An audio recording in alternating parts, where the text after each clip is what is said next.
We'll call the Tuesday, September 5th Board of Commissioners meeting to order at 10:01. All those who are able, please rise for the Pledge of Allegiance.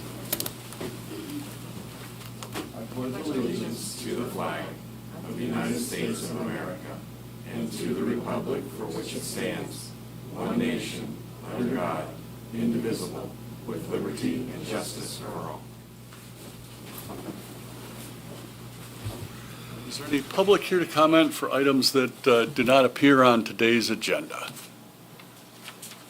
All right, seeing none, we'll move on. Are there any additions to today's agenda from either commissioner? No? All right. For the meeting minutes, any changes to those minutes? No?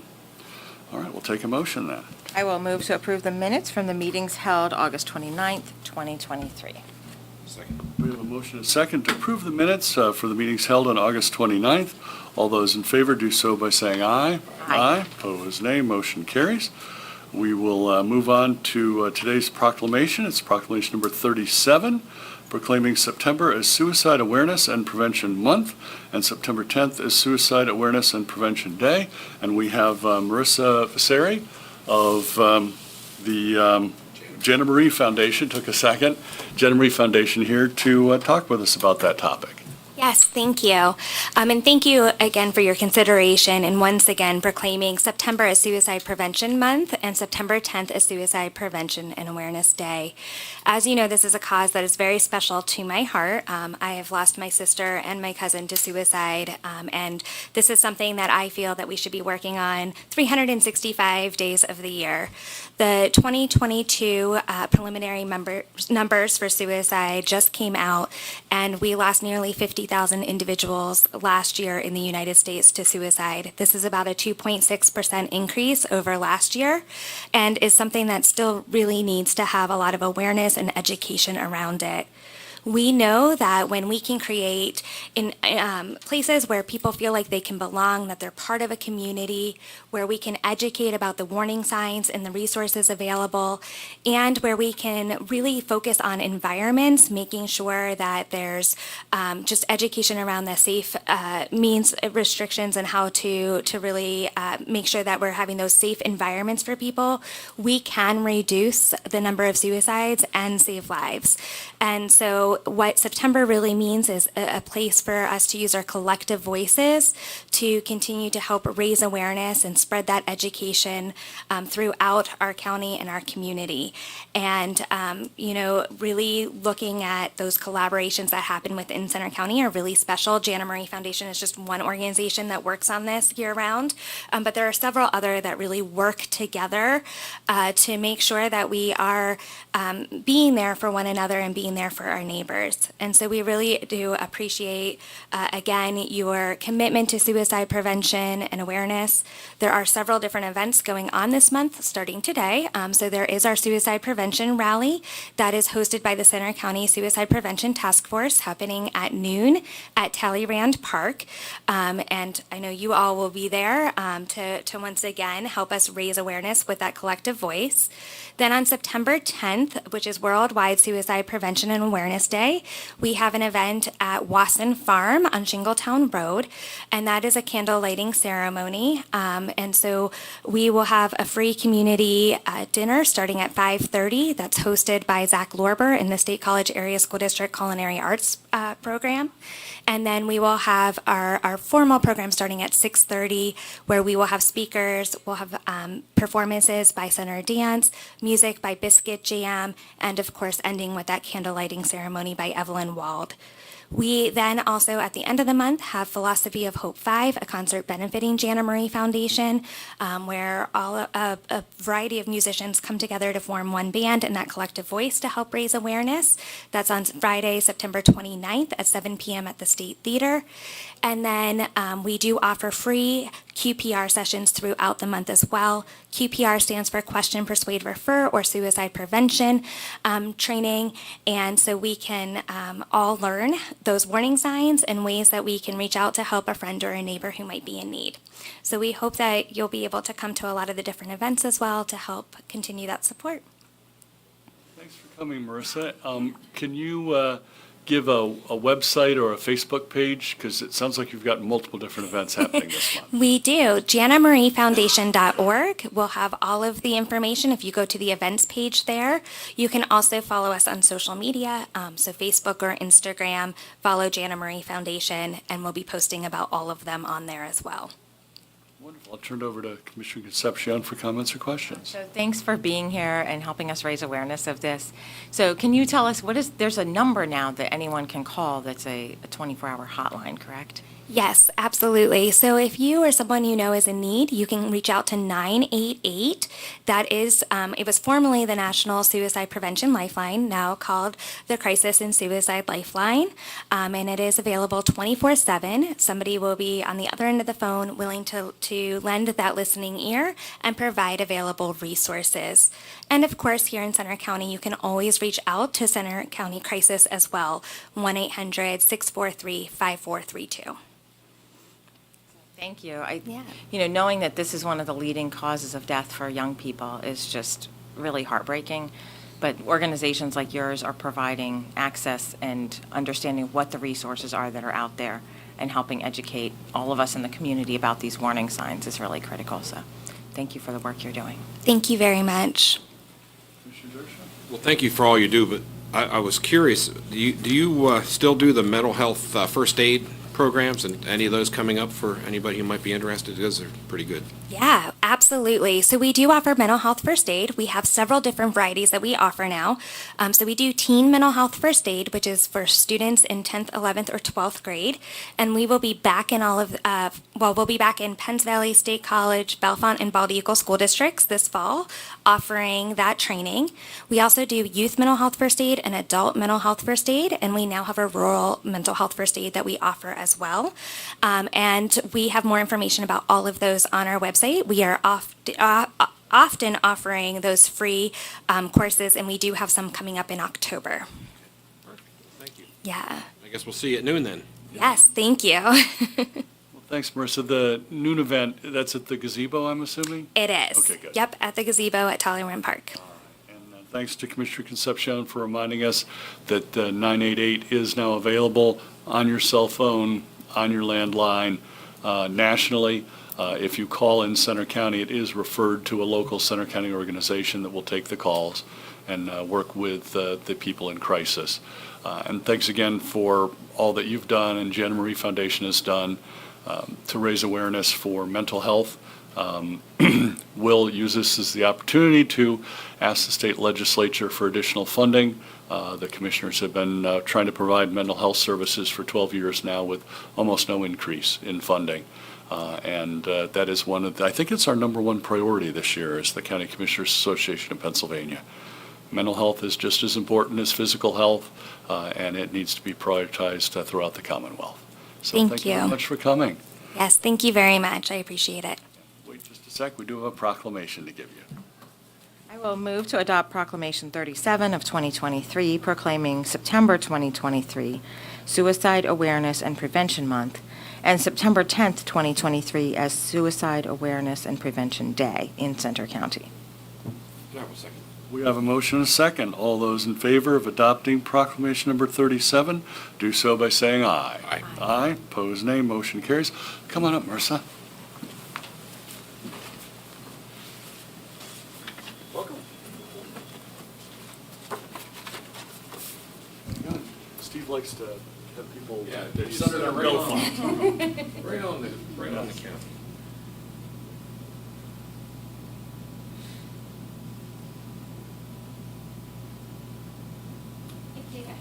Thanks. So we'll see you in just a little while. Thank you. Thank you, Marissa. In about an hour and 50 minutes. Sounds great. Thank you. Thank you. Keep the meetings moving. All right. Thanks again to Marissa of Jana Marie regarding the Suicide Awareness and Prevention Month. We'll now move on to our resolutions. Resolution number 18 of 2023, and Coach will give us the background. This resolution is adding funding for the 2019 Bridge Bundle. The bid awards have come in. The bidders we'll be discussing in a few minutes.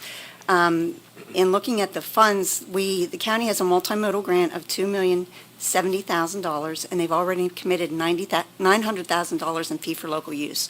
So to cover the cost to do the bridge constructions, the replacements for the 2019 program, we're asking that the commissioners take $1 million out of the Act 13 at-risk bridge funds, specifically for replacements of the bridges in Railroad Street in Bellefonte Borough and Mill Street in Howard Borough. Keep in mind that this resolution does not include, each of those boroughs will be committing $30,000 each to the project. And that should give us a little bit of overages to cover any unexpended expenditures that may occur. Great. Well, thanks, Coachy. Obviously, for those two neighborhoods, I believe it is the only entrance and egress for, in both cases, about a dozen homes plus additional businesses and boat launches. That is correct. There. So, Commissioner Concepcion, any questions? No, this is the reason why we're prioritizing these is to make sure that we're not losing important access routes. So. Commissioner Dershowitz? Good. All right. And of course, we're also reducing the financial stress on the borough of Bellefonte and the borough of Howard because these bridges are millions of dollars and they just don't have millions of dollars.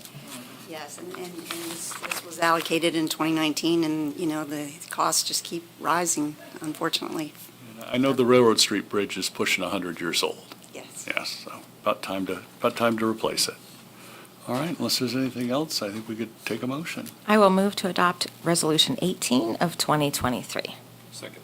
We have a motion and a second to adopt resolution number 18 of 2023. All those in favor do so by saying aye. Aye. Opposed, nay. Motion carries.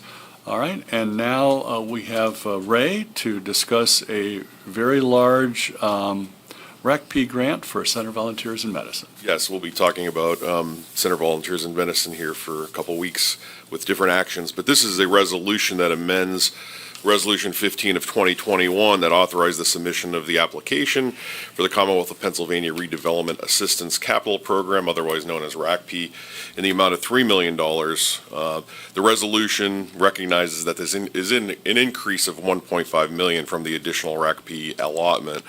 The county agrees to act as the grantee under this resolution. The Board of Commissioners agree to serve as the public applicant for the grant and also designates the chairman to execute all documents under the resolution. Great, thanks, Ray. Any questions, Commissioner Concepcion? No, just a note that this is, the way that RACP works is that you're getting reimbursement after the fact. So this is for a building that is already serving patients in our community. That's correct. Commissioner Dershowitz? Oh, sounds like a great program, and glad that we can help out. Yes, and we'd like to thank our congressmen and our U.S. senators for other grants that helped make that project possible, and the generosity of hundreds of local donors to allow a facility that really needed to grow to move to a bigger space. And thanks for the help of your department for moving the paperwork through, Ray. Looks like we can take a motion on that. I'll move to adopt Resolution 19 of 2023. We have a motion and a second to adopt resolution number 19 of 2023. All those in favor do so by saying aye. Aye. Aye. Opposed, nay. Motion carries. And now Coachy will come back up with, I believe, the low bidder. That's correct. On August 18th, we received the bids for the 2019 Multimodal Bridge Replacement Bundle. There were three bidders.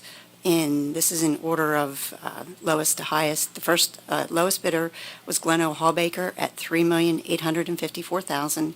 Then LTT Trucking LLC, $3,985,900. And then Francis J. Palo Incorporated, $4,317,117.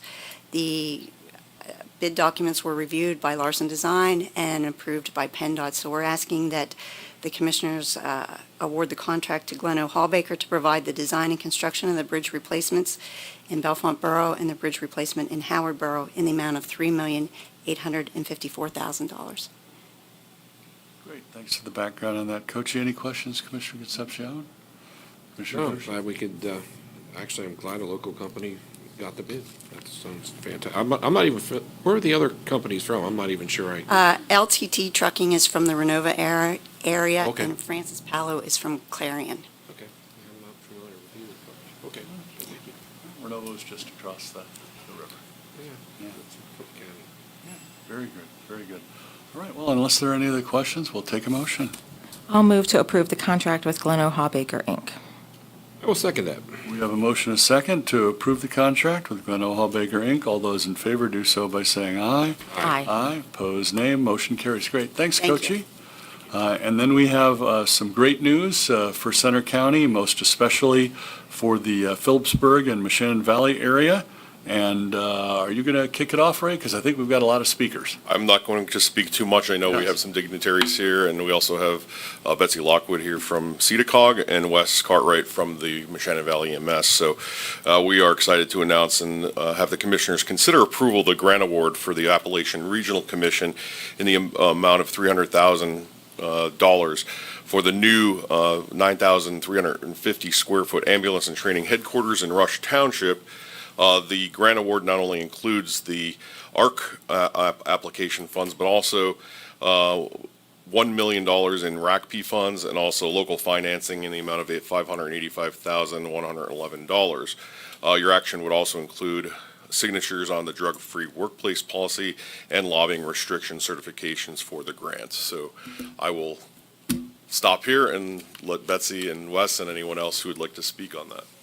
Great, well, since Ray named him in order here, Betsy, if you would come up from CEDACOG, our Regional Economic Development Group, and we've worked on a number of Appalachian Regional Commission grants recently. Betsy, thanks for your help. Thank you. Thank you. Good morning, everybody. My name is Betsy Lockwood. I'm the Director of Project Development and Grants for CEDA Council of Governments, and I'm pleased to announce this Appalachian Regional Commission Award of $300,000 for the training and ambulance headquarters in Rush Township, Center County, up in the Moshannon Valley area.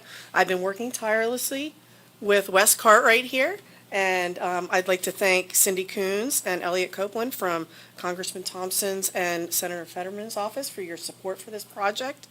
This project will, as Ray had mentioned, construct 9,350 square foot emergency services building and aims to train 60 new and incumbent workers and trainees per year and create 20 jobs over the next couple of years. So very pleased to announce this, and I hope you approve the grant agreement. Wes, do you have anything further to say? Wes, can you tell us what this is going to mean for Phillipsburg and the Moshannon Well, Valley? it's going to mean a lot. The training facility itself is going to be a big boost. It's something that's needed. As we all know, EMS providers are hard to find and hard to get on board. So having a local facility, which we've already started with, we do have a room at the partnership, and we started training there. We are finishing an EMT class, just did an emergency responder class. We are establishing another EMT class now, and hopefully by spring we'll be doing an advanced EMT class. So we've already started the training in the works. The facility, of course, we've outgrown where we're at now a long time ago. So on behalf of Moshannon Valley, I thank Betsy and Ray for their tireless work and your commissioners for your support on this vital project for our community. Great, well, thank you very much, Wes. Okay. Appreciate you coming and glad to hear we're moving this forward. We're heading there. Great, thanks. And we also have a couple of representatives here. I don't know if Cindy would like to speak on behalf of Congressman G.T. Thompson, or Elliot, would you like to say anything on behalf of Senator Fetterman? All right. And we also want to thank Senator Casey for their assistance. And they weren't able to send someone, but the Moshannon Valley Economic Development Partnership has also been a crucial partner in this. It's located on the grounds of their second industrial park, which I think sold out about 2 years after it went on the market. And I know Representative Scott Conklin was instrumental in some of the paperwork and utilities for that project. So this is a team effort, and the commissioners are glad to be part of a team that is assisting our emergency responders here in Center County, and actually I think Clearfield County as well. Commissioner Concepcion, questions or comments? Yeah, just to note our gratitude for all the help that we've gotten from our legislators in this process, because as I've been now the Commissioner's liaison to the Moshannon Valley Economic Development Partnership, it has become so clear to me the critical role that the Moshannon Valley EMS serves in terms of the overall healthcare infrastructure in that area of our county and into Clearfield County, and how much you're doing there that goes really above and beyond what most EMS services are able to offer because of the community support for your organization and the kind of volunteer base that you have. So really excited to see this move forward. It'll be great for the Moshannon Valley. Commissioner Dershowitz. I think we all know how scarce dollars are, and Wes, I'm sure trying to come up with your local matches, it's difficult, and quite frankly, it's your job is to save people, not to raise money necessarily, and this hopefully will take a little bit of pressure off you in that regard, and allow you the opportunity to serve the citizens of our county and our neighboring counties as well, a little bit faster and easier, and again, I have to echo the sentiment for our legislators to make. No, it says here that we have to sign a lobbying restriction certification, but does that mean that we can't lobby our legislators to do good works like this? Because that's really what makes it all happen is having the opportunity to emphasize the importance of some of these programs and projects. So, again, thank you, and we look forward to seeing a brand new facility here in the near future. Great, thanks, Commissioner Dersham. We'd also like to, of course, thank the state legislature for a combined $1.2 million in RACP and local share account grants. Big project, big team effort, and looks like we're getting ready, at least financially, to cross the finish line. And again, thanks to CEDACOG, I think in the dozen years or so before I took office, we had not ever received an Appalachian Regional Commission grant, and I think this is something like our fourth one here in the last 7 years. So thanks to Betsy, and I think Kristen's kind of hiding there next to you. I want to also recognize that Kristen Moyer came in from CEDACOG as well. Questions from the press? Yeah, Wes, come on back up and maybe try to face the camera a little bit for Gary so he can get some good What's the footage. timetable now with this funding finally coming in place? What kind of timetable are you looking at? We're, hopefully, by this time next year, we will be turning dirt and having the building going up. We've got some federal funding. We're waiting for an answer to the federal budget this fall. And that should put us over the top if everything goes through. How has your call volume been recently? And I'm thinking about other ambulance services in the area struggling, and has it impacted you? Yes. Our volume is, of course, keeps going up and down. It kind of varies, but the COVID really hit us hard for a while, and then for a while it didn't hit us because nobody wanted to go to the hospital. Then everybody wanted to go to the hospital, but it's come around. The volume's there. We've been fortunate to have staffing to pretty much cover everything that the requests that we get. How much of a plus or important will it be to have locally trained and to know the area and that type of thing? It's crucial. I mean, we've got to get more people. We're not the only ambulance service doing this locally. We're all pulling locally from Clearfield to Center to Blair. All around surrounding counties are pulling the same paramedics. There's just not a lot going into training now.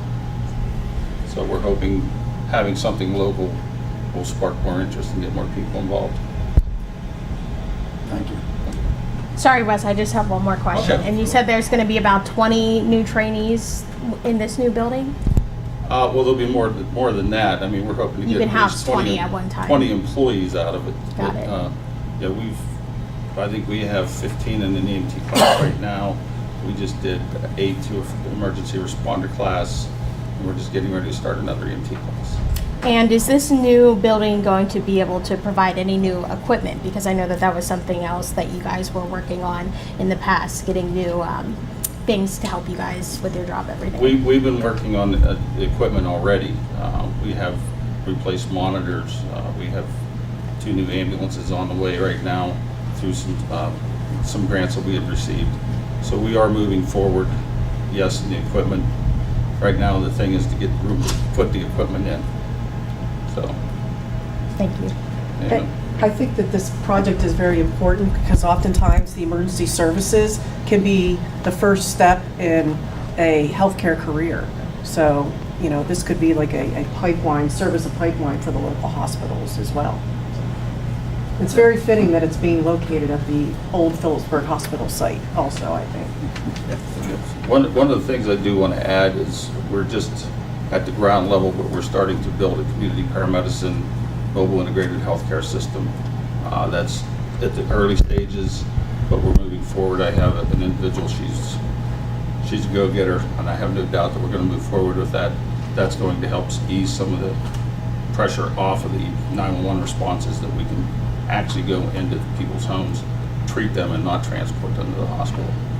So it's a long ways off, but we're moving forward. So you're talking about people who can make in-home visits, is that what you're looking at? Exactly. Anything else? Thank you. Thanks. Great questions from the press, and we're interested to hear you're looking at an integrated healthcare system in the Phillipsburg area. With all the wonderful recreational opportunities in both Center and Clearfield counties, with the revitalization we're starting to see in Phillipsburg Borough, with the fact their population is now stabilized, I think it's always important, but especially important now, that we have a vital ambulance service to serve the needs of that community and the many visitors who come to the area for the great amenities and outdoor activities. Great, thanks. Is there anything else for the good of the order on this one? No?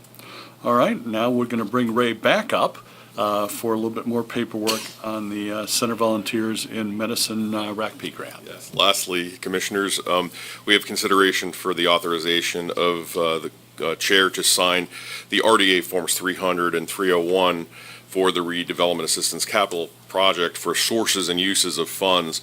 Of course, we mentioned before that CVIM is receiving $3 million through RACP. However, they do provide a match for that $3 million, which is in the amount of $3,078,922 for capital campaign funds, land appraisal, and a grant from Health Resources and Services Administration funds. The RDA forms do outline all the construction line items, and 2 weeks we have a walkthrough and a meeting with the Office of Budget and with the consultants to go through the checklist of items that are left on construction so that CVIM can be paid through the RACP. I think they'll be very impressed with the facility. It's gorgeous.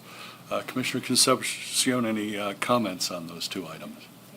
Commissioner Dershowitz? Good. Great. Well, thanks. Wonderful job, everyone. It's not every week that we have $3,300,000 of state and federal grants coming through the Commissioner's office and our planning department. But it looks like we're ready to take a motion then. I will move to approve planning items 1 and 2.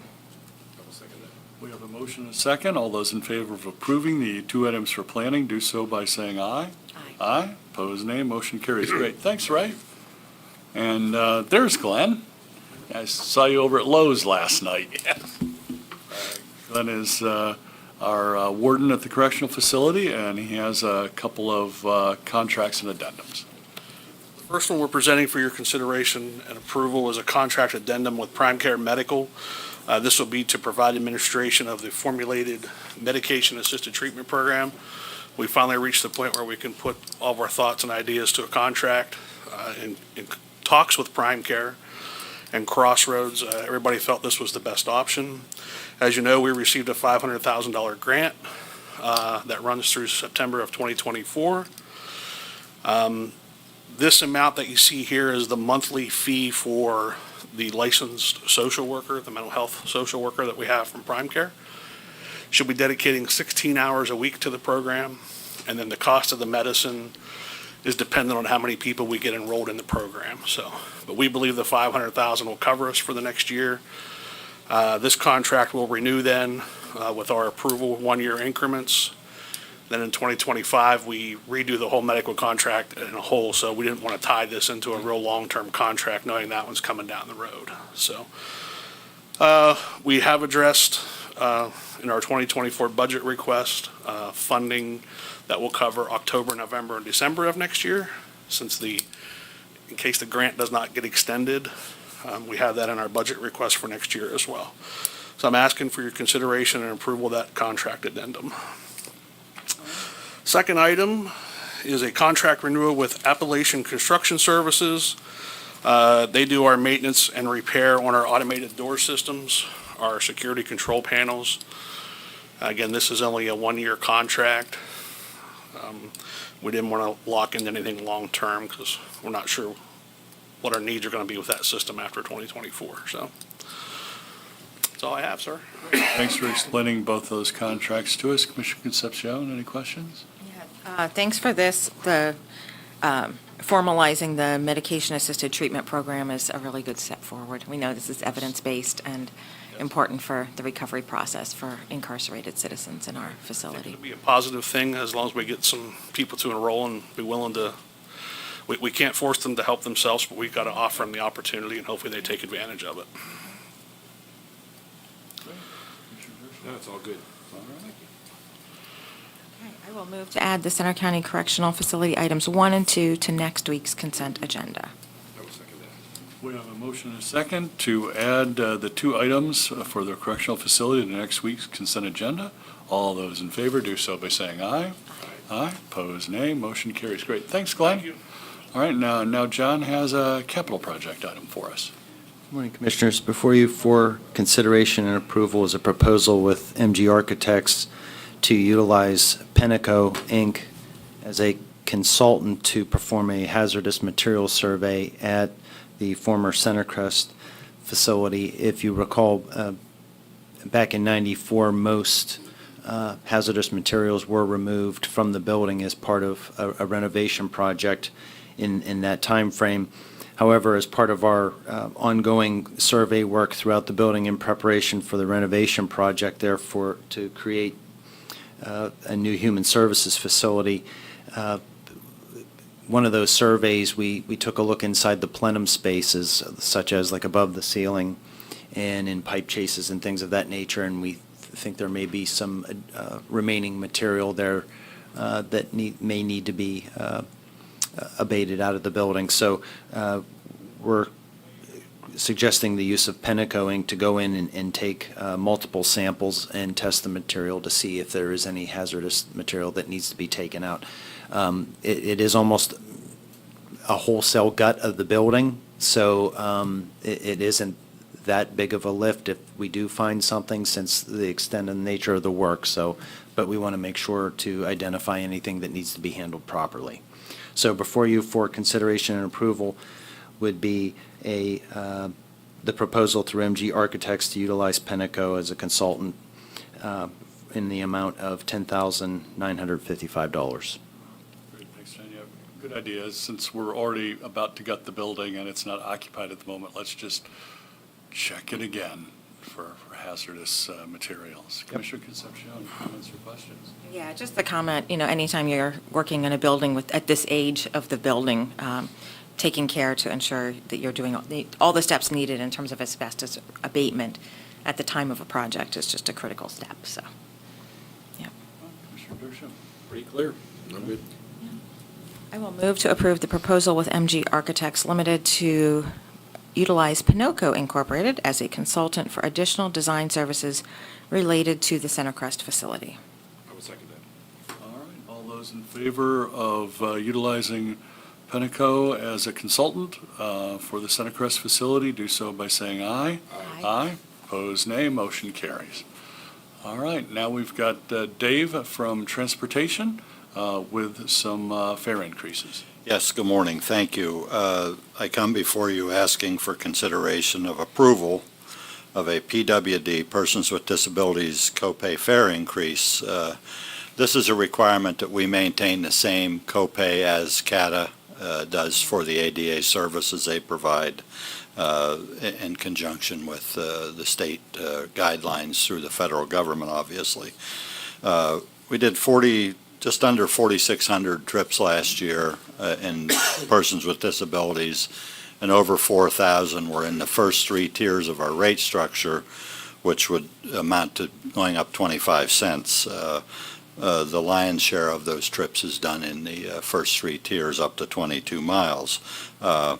It'll generate another $1,200 overall based on the numbers from what we did last year, but it is a requirement from the federal government that we maintain the same copay rate structure. So theirs is to go into effect October 1st, which gives us plenty of time to get everything in place. Great, well, thanks for the explanation, Dave. Any questions, Commissioner Concepcion? Commissioner Dershowitz? Thank you. All right. I will move to add the PWD copay fare increase to next week's consent agenda. We have a motion and a second to add the PWD copay fare increase to next week's consent agenda. All those in favor do so by saying aye. Aye. Opposed, nay. Motion carries. Great, thanks, Dave. Thank you very much. All right, now we have several items from Julia involving other human services. Morning. Morning. So the first is a letter of agreement with Community Services Group Incorporated to provide the final payment of invoicing for purchasing operational supplies and equipment. The contract total is $26,277.85. None of that is county share. It's all a combination of state and federal money. I just need you to sign the letter of agreement so we can finish that up. The second is a contract renewal with White Deer Run to provide drug and alcohol services, including medically managed inpatient withdrawal, high-intensity residential, partial hospitalization, and case management. So again, this is $70,000, and it's 100% state funded. Great, thanks for the explanation. Julia, any questions? Other commissioner? No? I'll move to add the MHIDEI DNA contracts 1 and 2 to next week's consent agenda. I'll second that. All right, all those in favor of adding the MHIDEI drug and alcohol contracts to next week's consent agenda, do so by saying aye. Aye, pose nay, motion carries. And you have an item for aging. I do. So this is to add Attorney Hollis Winters to provide protective service solicitation services as needed. So Aging has a contract with Bobby Raybuck. This would not be an addition in terms of funding, but just another attorney that they could contact in case Ms. Raybuck was not available. We'd definitely like to thank Attorney Winters for keeping the rate similar as well. Yes. Commissioner Concepcion? No? Commissioner Dershowitz? Good. All right. I'll move to add the contract with Hollis Winters to next week's consent agenda. We have a motion and a second to add the contract with Attorney Winters to next week's consent agenda. All those in favor do so by saying aye. Aye. Aye. Opposed, nay. Motion carries. Great. Thanks, Julia. Now back to John with some liquid fuels projects. So before you is one application and two payments. So the first one is an application for liquid fuels for Rush Township in the amount of $13,437.50, and that is for the paving of Shemrow and East Street. Then on the payment side, there is a consideration for approval, and this is for fee for local use for Half Moon Township in the amount of $60,000, and that is for Chanelli Drive and Lutz Lanes projects. And then the last one is another form of payment. This is through Liquid Fuels, and it's a check for Worth Township in the amount of $52,862 for Shady Dell Road, which was a tar and chip project. Thanks, John. Any questions? Sounds good. All right, we'll take a motion now. I'll move to approve the liquid fuels and fee for local use items 1 through 3. We have a motion and a second to approve the three items to help out, in this case, I think it's all townships, with the liquid fuels and fee for local use funding. All those in favor do so by saying aye. Aye. Opposed, nay. Motion carries. If there's any questions, we could probably go straight to an approval for the consent agenda. I'll move to approve this week's consent agenda. We have a motion and a second to approve this week's consent agenda. All those in favor do so by saying aye. Aye. Opposed, nay. Motion carries. Now we'll move on to our authorities, boards, and commissions. We have 4 appointments to our Mental Health, Intellectual Disability, and Early Intervention Advisory Board. Oh, good, they're all the same terms, so I'll just mention the terms once. Garrett Rickelman from September 5th, 2023 to September 4th of 2025. And for the same terms, Zachary Woomer, Elizabeth Prosek, and Jean Knaus. Knaus? Okay, Jean Knaus. All these terms, I'm just wondering why they're all the same. Normally, they run either annually or. Right. So there just had been a number of people who left the advisory board at the same time, and so they've just recently brought on, in addition to these four, another. So, yeah, I don't know why. I'm just wondering the timing. Yeah. I guess it. Mm-hmm. We did. All on the same agenda. And this board, basically, these are all recommendations from the board. Yes, the board interviewed each of these and approved the recommendations. Actually, in all of these cases, they were individuals that had some significant experience or expertise. So Jean Knaus is the Director of Student Services for State College Area School District and works on, or coordinates the entire integrated mental health team for the school district. Elizabeth Prosek is a practicing psychologist in our community. Garrett Rickelman is a social worker, I believe, who works with kids who have significant developmental needs. And Zachary Womer was a community member with experience in the mental health realm. So, yeah. Thanks for your significant involvement on that, Amber, and moving that forward and helping the committee get a broad representation of community members. Unless there's anything else, I think we take a motion. I will. If it's for this particular item on this agenda, yes.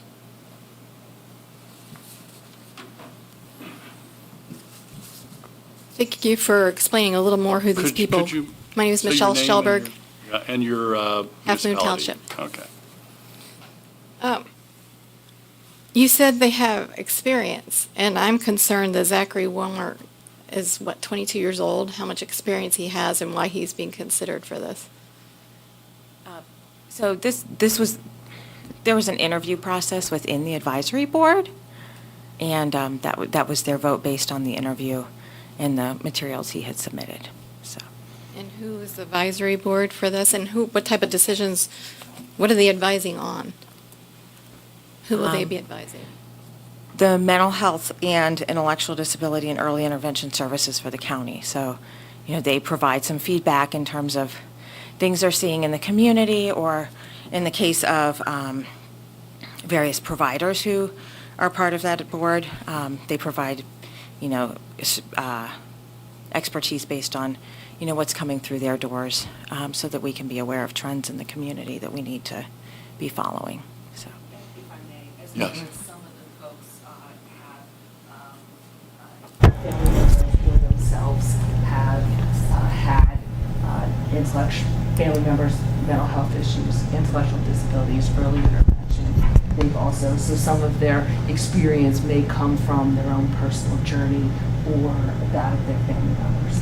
Yes, and there's several on the committee. I'm not sure if it's structured so that you're required to have those, but I think there's particular roles that need to be filled per the state, that the state says you need to have these categories represented, right? So. Okay, thank you, that's my concern. All right. I believe we can take a motion at this time then. I will move to approve the ABC appointments. I will second that. We have a motion and a second to approve the 4 ABC appointments. All those in favor do so by saying aye. Aye. Pose nay. Motion carries. All right, well, now we'll move on to our check run from September 1st.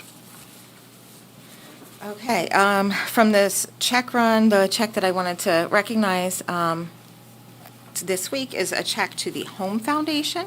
This is an organization that our housing office within our planning department works with in regard to affordable housing needs. And with that, I would move to approve the check run dated September 1st, 2023. I will second that. All All right, we have a motion and a second to approve the check run dated September 1st. All those in favor do so by saying aye. Aye. Opposed, nay. Motion carries. Do we have an administrator's report, John? Just a brief one relative to the Willowbank parking paving that has started today and will run through most of the month of September. I just want to give a special thank you for both the county employees and the public for their patience and cooperation in helping us get through this sorely needed improvement to our parking facilities. So please bear with us as we do our best to make this be completed as quickly as possible. Great, thanks, John. Yeah, it's always have to fix something. Things wear out. And definitely the case here. All right, we'll move on to reports and announcements. Commissioner Dershowitz, looks like you have a voter's registration report. We do. We have 99,814 registered voters in Center County as of this morning. There are 41,978 Democratic registrations, 132 Green Party, 598 Libertarian, 13,451 no affiliation, and 40,582 Republican voters, and that's down 53 total from last report. But the smaller parties add up to 3,073 registered voters. So I would like to, at this time, recognize the Apple Juice Party.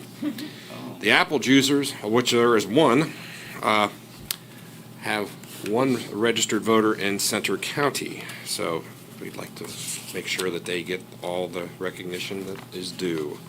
I'd also like to recognize precinct number 22, which is State College South Central 1, who votes at the St. Andrews Episcopal Church in State College. And in the last election, there were total registered voters of 627. Total ballots cast was 84, which led to a percentage turnout of 13.4%.